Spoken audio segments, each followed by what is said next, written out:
Londres 1908. La lluvia caía fina sobre las calles empedradas de Londres. El eco de los carruajes y el chisporroteo de las farolas de gas acompañaban el paso rápido de Clara Wise, que avanzaba sin mirar a nadie. Tras un largo viaje desde Perú, regresaba a la casa familiar. No era un regreso triunfal, sino una retirada. Dentro el silencio del salón la envolvía como un sudario. Dejó el abrigo en el perchero. Sus manos temblaban, aunque intentaba disimularlo. Un golpe seco en la puerta rompió la calma. A esas horas, nadie debería llamar. Al abrir, se encontró con su tío y mentor Michael Wise. Alto, impecable, con bastón y un brillo indescifrable en los ojos.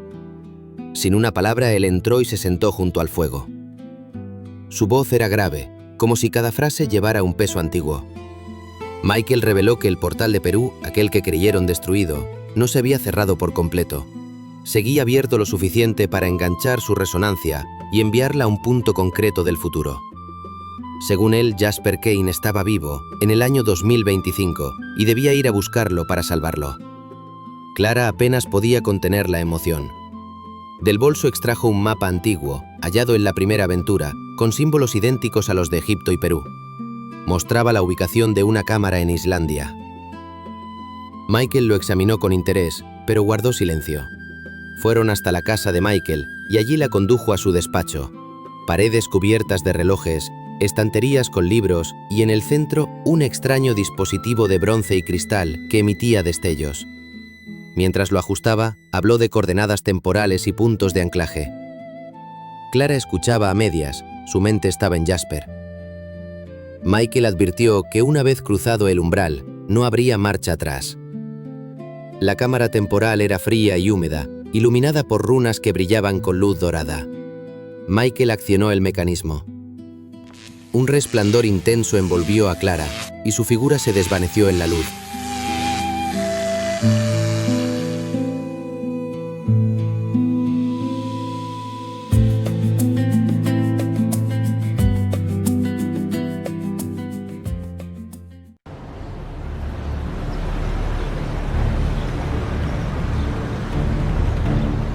Jasper está en su apartamento cuando el timbre suena. Abre la puerta y un cartero le entrega un sobre envejecido, con el papel amarillento y un matasellos de 1950. Lo abre con cuidado. Dentro hay una carta del Dr. Henry Jones. La caligrafía es firme y precisa. Jones advierte sobre graves alteraciones temporales y explica que la única forma de reunirse con él es viajando a una cámara secreta en Islandia. Esa cámara contiene un portal hacia su despacho, en otra época. Para activarlo, necesitan el escarabajo dorado. Les pide que lo encuentren y lo usen cuanto antes. Días después, Jasper está en el Museo del Tiempo. Frente a la vitrina que protege el escarabajo dorado, ve un reflejo en el cristal. Clara está allí, idéntica a como la recuerda en 1908. Ella explica que Michael Wise la ha enviado a esta época, sabiendo que juntos podrán detener la anomalía. Saca un mapa antiguo que ha traído consigo. En él, entre símbolos extraños, está marcada la ubicación exacta de la cámara islandesa. En un café antiguo, sentados en una mesa apartada, Clara extiende el mapa, señala Islandia y dice que aquel portal es la única manera de hablar con Jones cara a cara. Jasper comprende que el robo del escarabajo no es un capricho. Es la llave que abrirá el paso a otro tiempo. Esa misma noche, el museo está cerrado y sumido en penumbra. Jasper y Clara se mueven entre vitrinas como sombras. Clara abre una cerradura usando unas llaves antiguas de la Sociedad del Reloj de Arena. Llegan hasta la vitrina del escarabajo, protegida por un sistema de láseres. Jasper coloca un espejo para interrumpir el haz de luz, sin activar la alarma. Clara abre el cristal, toma la pieza con cuidado y la guarda en una funda acolchada. Un guardia aparece al final del pasillo. Jasper se adelanta, improvisa una distracción, mientras Clara se escabulle hacia la salida. Afuera, bajo la luz de las farolas, se reúnen de nuevo. El escarabajo dorado brilla en las manos de Clara. El siguiente paso es claro: Islandia.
Jasper y Clara llegan a Islandia. El viento helado golpea sus rostros mientras avanzan por una ladera cubierta de nieve. La entrada a la cámara está oculta entre formaciones rocosas y hielo. Clara consulta el mapa, asegurándose de que están en el lugar correcto. Jasper aparta un bloque de nieve, revelando un arco de piedra cubierto de escarcha. Dentro, la cámara glacial es silenciosa y majestuosa. En el centro, un pedestal sostiene un disco de oro grabado con símbolos que parecen moverse bajo la luz. Jasper saca el escarabajo dorado de su funda acolchada. Lo coloca junto al disco. Un destello dorado inunda la sala y el aire se vuelve pesado, como si el tiempo mismo estuviera conteniendo la respiración. En un instante todo cambia. La luz se disipa y ya no están en la cámara. Se encuentran en un despacho iluminado por lámparas antiguas. Paredes cubiertas de libros, objetos de distintas épocas y mapas colgados en marcos dorados. Tras un escritorio de madera, el Dr. Henry Jones los observa con gravedad. Jones les da la bienvenida y les dice que el tiempo apremia. Explica que la sociedad del reloj de arena está dividida. Los guardianes intentan proteger la línea temporal. Los arquitectos, en cambio, quieren manipularla para controlarla. Los arquitectos ya han intervenido en 3 momentos clave: Roma, año 64 después de Cristo, China, siglo XV y París, 1889. Si no los detienen, las consecuencias serán irreversibles. Jones abre un cajón y extrae un sobre sellado con cera roja. Dentro hay una tarjeta con un nombre: Elias Greaves. Jones explica que fue un guardián, pero que abandonó la orden. Saben más que nadie sobre los métodos de los arquitectos. Si alguien puede ayudarlos, es él. Jasper y Clara se miran. Afuera, en alguna parte del flujo del tiempo, ya se están moviendo las piezas de una nueva amenaza.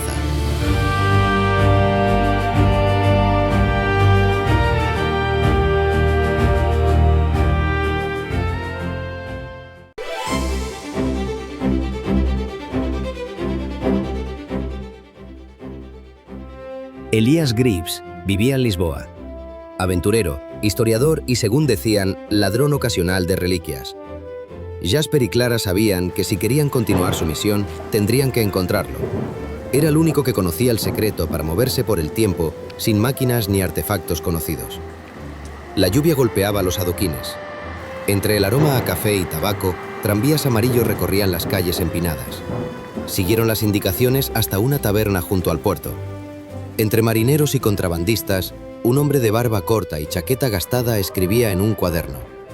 Cuando escuchó su nombre, sonrió sin levantar la vista y dijo: «Me han dicho que buscáis un camino. Pues el camino ya nos está buscando a nosotros». En una habitación del piso superior, Elías mostró su herramienta. Una brújula ancestral, con símbolos fenicios grabados en su aro exterior. Explicó que podía abrir un puente efímero hacia 3 puntos fijos en la historia. El primero de ellos: Roma, año 64 después de Cristo. No es magia, es memoria. La memoria del metal. Solo dura unas horas y nos lleva a momentos que la aguja recuerda. Mientras tanto, en un taller subterráneo iluminado por lámparas de gas, el Dr. Hassler observaba una fotografía rota de su antiguo maestro, Delacroix. Su voz era un susurro cargado de odio. «Me lo arrebataron. Y ahora me lo devolverán, con sangre. En su mesa reposaban planos de un artefacto capaz de colapsar portales temporales, atrapando a cualquiera que cruzara. Recordaba cómo Jasper y Clara humillaron a su maestro en Perú. Esa deuda de honor debía pagarse. Carol O'Neill, su agente más letal, escuchaba en silencio. Alta, elegante, con movimientos calculados, recibió la orden. Encuéntralos, y cuando lo hagas, que no queden huellas. Comenzó su cacería en Lisboa, guiada por un soplo de información. Un contacto aseguraba haber visto a un hombre y una mujer con un extraño compás dorado entrando en una taberna del puerto. De noche, en un almacén abandonado, Elías colocó la aguja sobre una mesa. Giró el anillo exterior y las agujas se alinearon. Un arco de luz proyectó la silueta de un portón de piedra romana en la pared. Jasper, Clara y Elías lo cruzaron. Afuera, Carol entró justo a tiempo para ver cómo la luz se apagaba. Roma, año 64 después de Cristo. El cielo ardía y las campanas sonaban a lo lejos.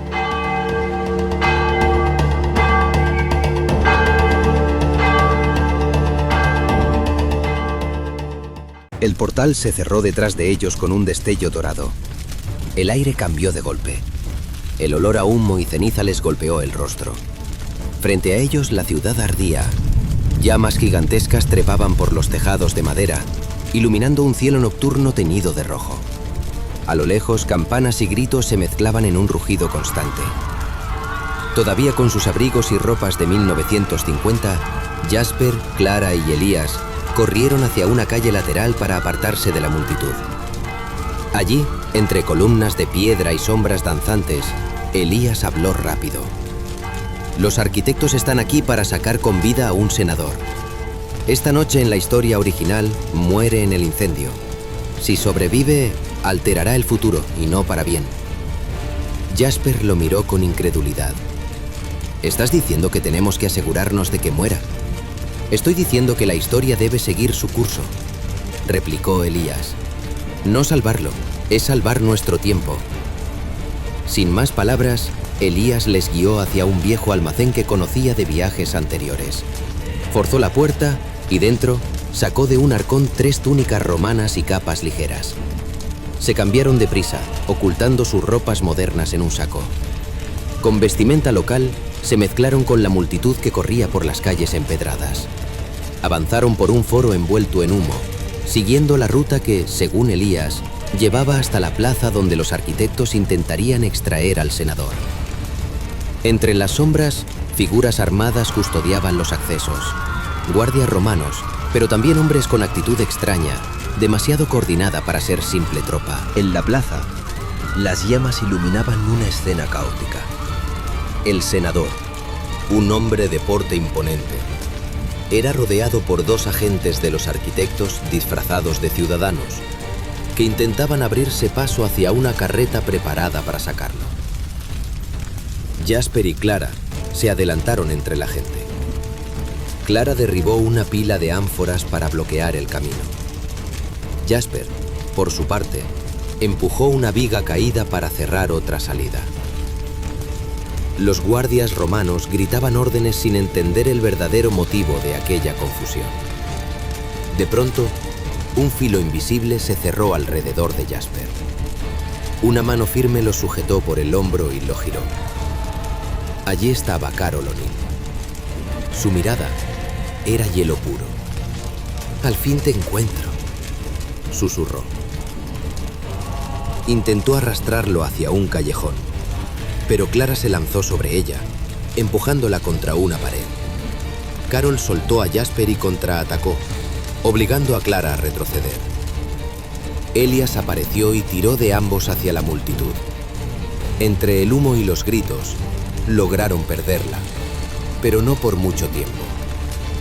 En la confusión, el senador, atrapado por el derrumbe de una estructura, gritaba pidiendo ayuda.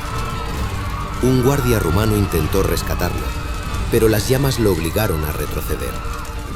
Los arquitectos, al ver imposible la extracción, desaparecieron entre la muchedumbre. El destino había seguido su curso. Jasper, Clara y Elias se alejaron por una calle angosta, el resplandor del incendio detrás de ellos. No hubo celebración, solo silencio. Sabían que habían preservado la historia, pero a un precio. Elias guardó la aguja de los 3 caminos bajo su túnica. «No nos quedaremos mucho más», dijo. «El siguiente destino nos espera».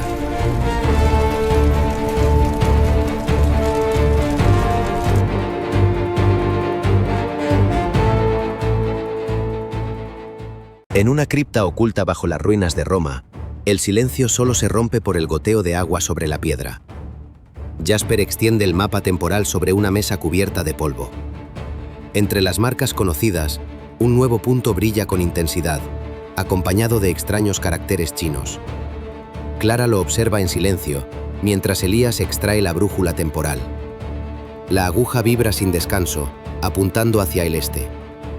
Elías explica que, en el Palacio Ming, existe un autómata construido hace siglos que oculta un fragmento del mecanismo que han perseguido en misiones anteriores.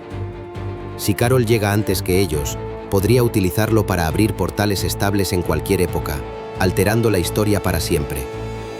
No hay tiempo que perder. Salen de la cripta y se adentran en una explanada de ruinas iluminada por la luna.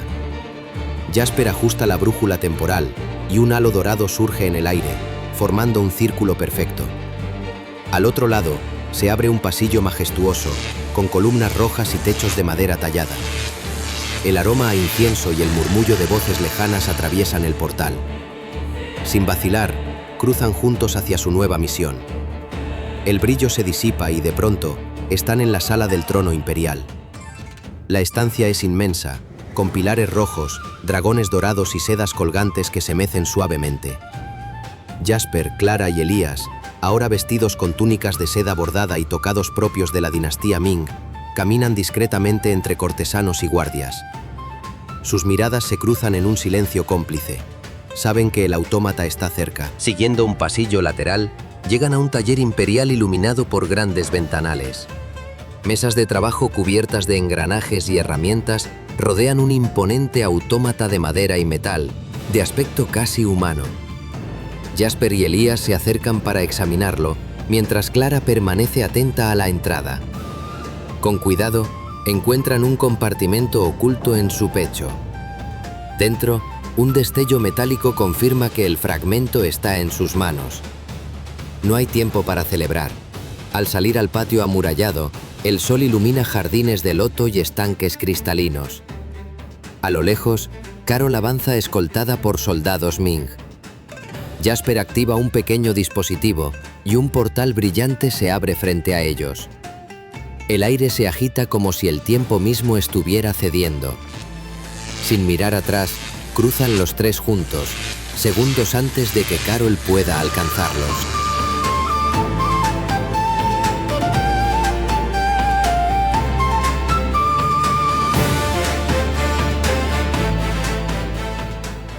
Un destello de luz dorada se apaga sobre el empedrado húmedo. Elías cierra con cuidado la brújula del Palacio Ming, aún tibia por el salto. Jasper y Clara miran alrededor, aturdidos. Acaban de atravesar medio mundo y 4 siglos de historia en un instante. Ante ellos, París vibra como un corazón mecánico. Banderines ondean, globos de colores flotan entre los pabellones y la Torre Eiffel se alza, recién terminada, como un gigante de hierro. La brújula nos ha dejado justo donde quería, dice Elías. El contacto de la sociedad nos espera en el pabellón mecánico. Dice que sabe cómo localizar el portal original y cómo estabilizarlo. ¿Y crees que podemos confiar en él?, pregunta Jasper. En él no lo sé, pero en la brújula sí. El murmullo crece a medida que se acercan a la entrada del pabellón mecánico. Un arco de hierro adornado con engranajes pulidos. Dentro, el aire vibra con el zumbido de máquinas y voces en distintos idiomas. Entre ruedas dentadas y exhibiciones de ingeniería, Un inventor francés le recibe con una sonrisa calculada. Muestra un prototipo brillante, capaz de amplificar y estabilizar cualquier portal temporal. Mesdames et messieurs, anuncia, esta máquina puede mantener una brecha en el tiempo abierta el tiempo que se desee y ampliarla a voluntad. De pronto, una voz conocida rompe el murmullo. Sobrina, no esperaba encontrarte aquí. Clara se vuelve y ve a su tío Michael Weiss, impecable con traje oscuro y bastón. Junto a él, el profesor Hasser sonríe y un paso detrás, Carol, con su chaqueta de viaje, los observa con una media sonrisa, como si midiera el valor de cada uno. ¿Qué haces con él?, pregunta Clara, helada. Michael no vacila. Fui yo quien te envió a buscar a Jasper. Tenías que traerlo y no lo hiciste. Lo que no pudimos terminar en Perú, lo haremos ahora. Hasser interviene, con la voz grave y serena. Somos los arquitectos de la sociedad del reloj de arena. Sabemos lo que está en juego. El elegido, mira a Jasper, debe ser controlado o destruido. Clara da un paso al frente. Jasper no es un peligro. Es la única razón por la que el tiempo sigue en pie. Michael niega con la cabeza. No, Clara. Jasper es un peligro para el tiempo mismo. Si sigue vivo, los portales seguirán abriéndose y el equilibrio se perderá para siempre. ¿Equilibrio o poder absoluto para quien controle la máquina?, responde Jasper. Hasser sonríe, como quien no niega ni confirma. El resultado depende de quien sostenga la llave. El inventor cierra un maletín metálico con el prototipo dentro.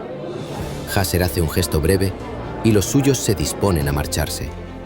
Carol se adelanta, bloqueando el camino de Jasper y Clara, pero en lugar de detenerlos, provoca un empujón en la multitud que cubre la retirada de Hasser y Michael. Elías, aprovechando el caos, arranca la cartelería de un panel cercano y revela un compartimento oculto con los planos del prototipo. Los tres protagonistas huyen con ellos, mientras Hasser y Michael desaparecen con la máquina. En una esquina del plano, una nota escrita a mano. Portal original, frecuencia de resonancia, punto de anclaje, cimientos de la Torre Eiffel. Esta noche, dice Jasper guardando los planos. Elías asiente. Y más nos vale llegar antes que ellos, porque si activan ese prototipo bajo la torre, no habrá línea temporal que aguante.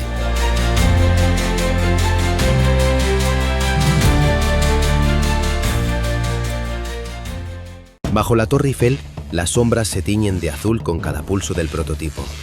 Hasser da órdenes rápidas al inventor, que conecta cables y ajusta bobinas. El aire vibra como si la realidad estuviera a punto de romperse. Michael Weiss observa la máquina tenso. Carol se desplaza entre las columnas de hierro, siempre en el límite de la luz, como un depredador paciente. El punto de anclaje está listo, anuncia el inventor. El portal responderá a la frecuencia del original. Perfecto, dice Hasser. Esta vez nadie lo detendrá. Entre el enrejado, Jasper, Clara y Elías se acercan sigilosos. Elías señala el cableado. Si cortamos ahí, la máquina caerá, pero tendremos segundos antes de que se reactive. Clara ve a su tío y decide adelantarse. Michael la intercepta. Clara, no interfieras. Esto salvará el tiempo. ¿Salvar el tiempo matando a Jasper? Es necesario. Él es el elegido y esa es la maldición. Mientras viva, los portales seguirán abriéndose. Hasser baja de la plataforma, con el portal brillando detrás. Si no coopera, morirá. Y si te interpones, tú también. Michael lo mira incrédulo. ¿También a ella? Hasser no contesta. Ese silencio lo dice todo. Clara da un paso atrás, sintiendo la amenaza. Michael aprieta el bastón como si quisiera golpear algo. No era esto lo que acordamos. Lo que acordamos, responde Hasser con frialdad, es que el equilibrio se mantuviera, y si eso exige sacrificios, se harán. Michael vuelve a mirar a su sobrina. Su decisión se refleja en sus ojos. Entonces, el sacrificio será mío. Se lanza contra el panel de control, arrancando el módulo central. Una descarga brutal recorre su cuerpo. El impacto lo lanza hacia atrás. Clara corre hacia él, pero ya no responde. El portal estalla en una expansión de viento y luz. Hasser es absorbido al instante, gritando mientras su figura se distorsiona y se pierde en un punto de luz. Carol sonríe y con un salto se lanza voluntariamente al interior. Elías agarra el artefacto principal, pero un segundo portal se abre detrás de él. Jasper y Clara intentan sujetarlo, pero la fuerza es demasiado grande. ¡No sueltes!, grita Jasper. «No puedo». Elías se desprende y es tragado por el vórtice. El portal crece. Jasper y Clara sienten cómo sus pies se levantan del suelo. Se aferran a una viga de hierro. Las manos resbalan por el sudor. Clara casi pierde el agarre, pero Jasper la sujeta con el brazo libre. El núcleo chisporrotea y con un último esfuerzo, Jasper golpea la palanca de cierre. Un estallido de aire los lanza contra el suelo. Silencio. Solo el crujir de la Torre Eiffel, dañada, pero en pie. Jasper y Clara, aturdidos, miran alrededor. No queda rastro de Hasser, Carol ni Elías. El cuerpo de Michael yace inmóvil bajo la luz temblorosa de una farola. Clara avanza hacia él, pero Jasper la detiene suavemente. Ella se vuelve y sin decir una palabra, lo abraza con fuerza. Los dos permanecen así, temblando, respirando rápido, como si ese contacto fuera lo único que les ancla todavía a la realidad. No hay victoria, solo pérdida.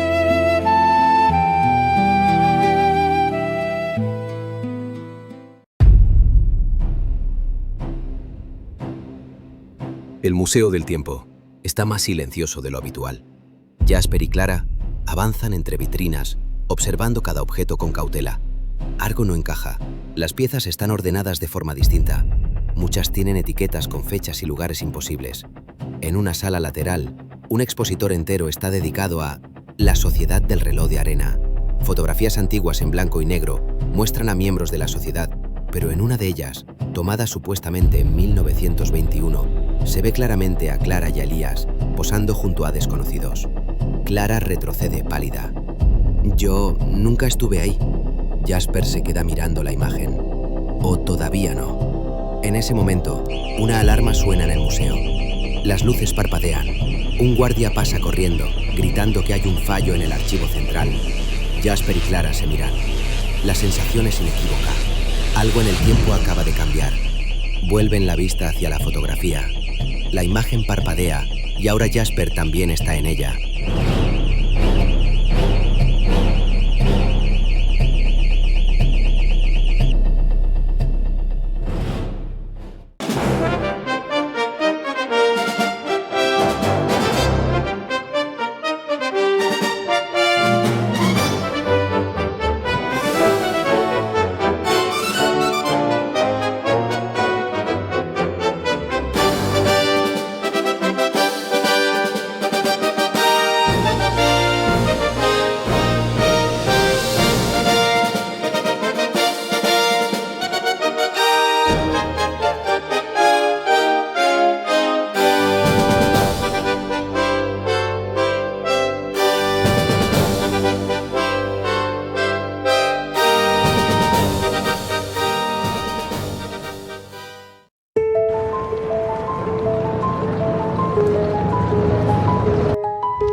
Si no vienen a mí, los iré a buscar.